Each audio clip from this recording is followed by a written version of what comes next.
ახალი წლის ზეიმთან მრავალი სიმბოლური საგანია დაკავშირებული. ამ მხრივ გამორჩეულია საახალწლო ხე, ანუ როგორც ჩვენ მას ვეძახით, ნაძვის ხე.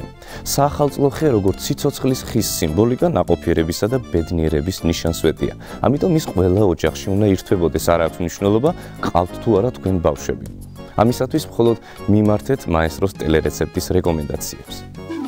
თუ თქვენს ოჯახში ტრადიციული სულისკვეთება სჭარბობს, მაშინ უმჯობესია ჩვენი ბებია-ბაბუების ჩიჩილაკი აერჩიოთ. მხოლოდ გაითვალისწინეთ, რომ ჩიჩილაკი არ ირთვება, თუმცა შეიძლება ბავშვებმა იგი ნატურალური სათამაშოებით, ტკბილეულითა და ჩირითაც შემოსონ. თუ ნაძვის ხე ხასხასა მწვანე, აჯობებს მისი თოვლის საბურველით, ანუ ბამბით შემგობა. გვერდით თუ თოვლის პაპასაც ამოუყენებთ, თქვენს ბავშვებს ნამდვილ ზღაპარში ეგონებათ თავი.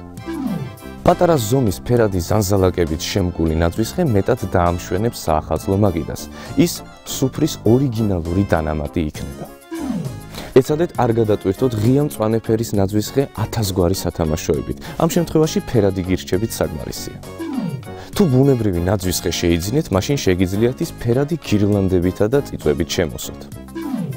ვერცხლისფერი ნაძვის ხე ბრჭყვიალა და ბრწყინვალე იერს ატარებს. აქ ხელოვნური მოსართავები ზედმეტია, მხოლოდ თოჯინა სათამაშოები და ზღაპრის გმირები გამოიყენეთ.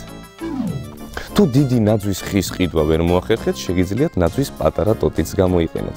მას სათანადო კუთხე მიუჩინეთ და რამდენიმე მრგვალი სათამაშო დახკიდეთ.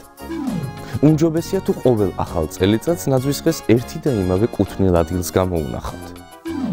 ნაძვის ხის მორთვა ამერიკაში იმდენად დიდი მნიშვნელობის პროცესია, რომ მას აუცილებლად ქვეყნის პრეზიდენტი უნდა დაესწროს.